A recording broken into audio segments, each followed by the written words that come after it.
Ladies and gentlemen, welcome to the Background Football Podcast. Ladies and gentlemen, welcome back to the Background Football Podcast, and today I'm doing another weekly roundup talking about the games that have just gone this past weekend, and we'll get straight into it with the biggest fixture of the week, City versus Liverpool. Liverpool looking unstoppable at the moment, a very comfortable 2-0 win. I mean, City didn't really have much of a sniff. I couldn't actually watch the game, to be honest, because I was working, so I saw the highlights on Match of the Day, but from what it seems and from what I've seen, Liverpool dominated pretty much every aspect of the game. I don't think City had a shot on target, did they? They might have had one. But yeah, Liverpool looking unstoppable. They're looking scary.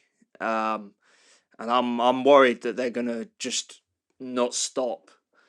And yeah, they're definitely favourites now, title favourites now. So I don't think any team has not won the league from the position that they're currently in now, which is saying something. I mean, they've had an unbelievable start to the season. Well, I mean, it's not even start anymore. They've had an unbelievable start and they're carrying on. They go 11 points clear of City, 9 points clear of Arsenal in second. And it's going to take a lot to stop them.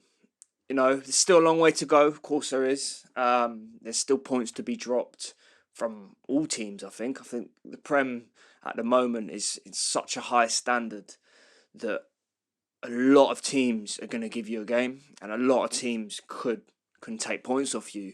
So it's not done and dusted yet by any means. But City, is it too far for them to claw back? Probably. I mean, I think you'd be stupid to write them off because, you know, they've won 4 in a row. They are the most elite Premier League team at this point. They've been there, they've done it, they know what they're doing, and you would not put it past them to now go win every single game and, you know, Liverpool lose a few, draw a few, because I think there will be a bad patch. I'm expecting a bad patch from Liverpool at some point. You know, Van Dijk gets injured or, you know, Salah might get injured and there's just a few wobbles. I mean, I think it will happen at some point. I mean, I kind of hope it does. But, yeah. And then, so, I wouldn't write City off, though. Never. I mean, they're obviously in a poor place at the moment. They will most likely get back to winning ways soon, if not the next game. I can't see this continuing. But anyway, moving on to Chelsea versus Villa. And now Chelsea comfortably beat Aston Villa, who, to be fair, have been struggling in recent weeks in the Premier League. Yeah, I think that's 7 games or something without a win.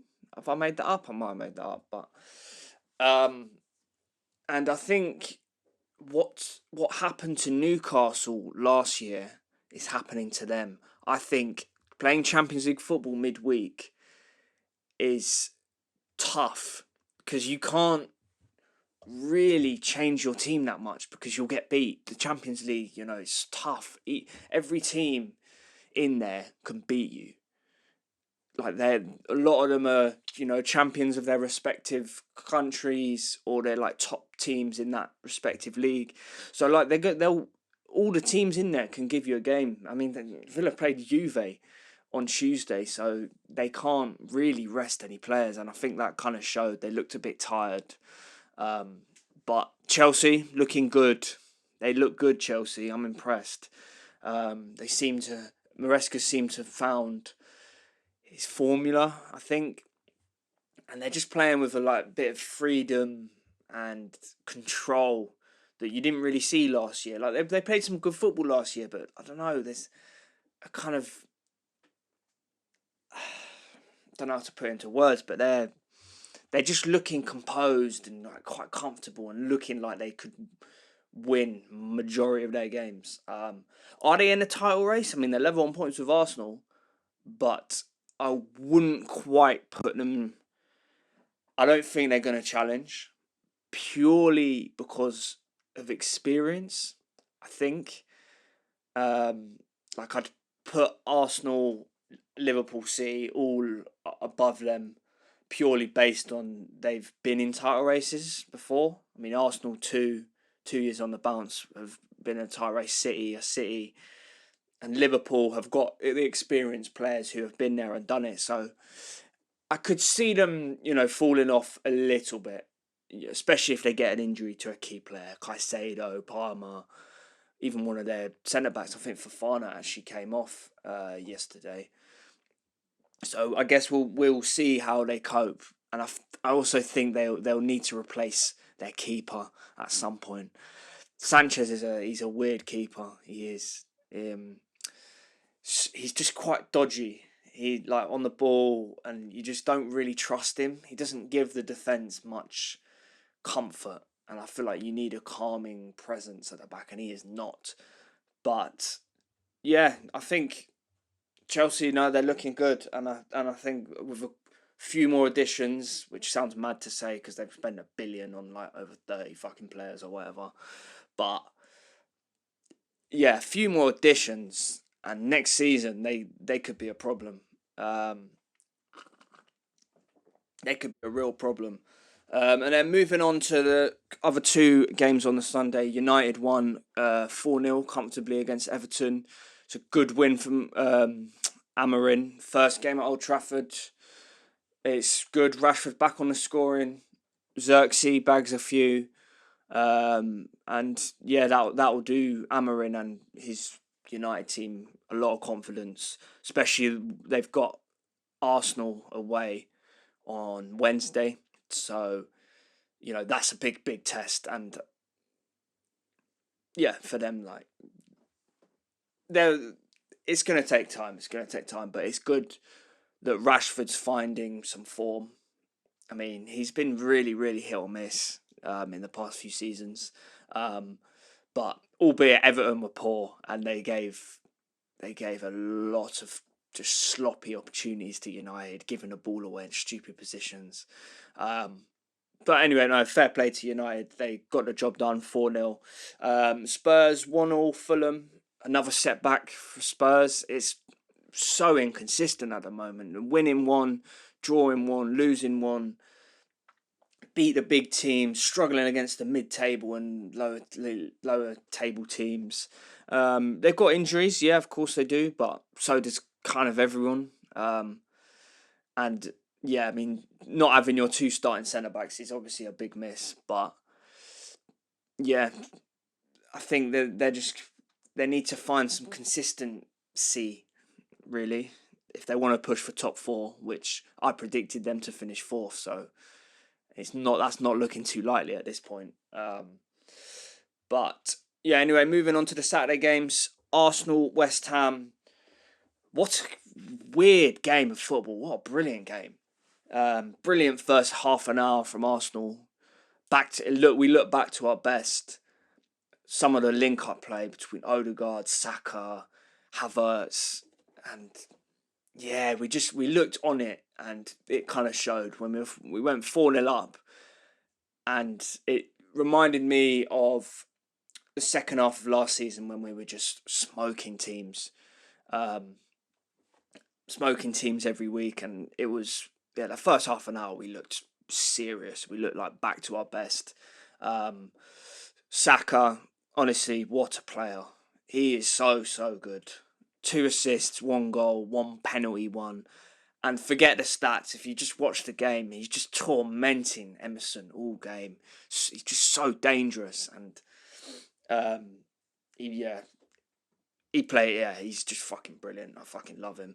I was slightly annoyed by the 2 goals conceded. However, it was a bit of a weird 2 goals because it really just came out of nothing. It was 2 bits of quality. It was a great pass for the Wan-Bissaka's goal that split our defence. You could say Trossard sleeping, maybe some of the defenders sleeping, but to be honest, I think that's just a really, really good pass. Same with the free kick. It was just a brilliantly well taken free kick. Was it a free kick? I don't think so. It looked like Rice got the ball, but I'm not going to complain too much about it because we won the game at the end of the day, so it doesn't matter too much. And yeah, Arsenal possibly back on track. We now need to go and win. We need to win all our games, especially until I think we've got a very kind next run of games up until late January. So I expect us to go on a little run now and hopefully pass some bit more pressure on Liverpool, close the gap a little bit. It's not over yet. It's not over yet. And then moving on to the last few just notes I wanted to talk about. Crazy game, Bournemouth Wolves.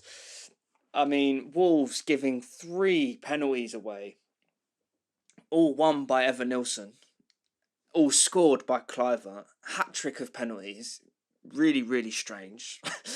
But it was, like Wolves just, for 2 of the penalties, just playing themselves into trouble, just playing out from the back. And I had a bit of a rant on last week's episode just about like these teams forcefully trying to play out from the back, and it doesn't work.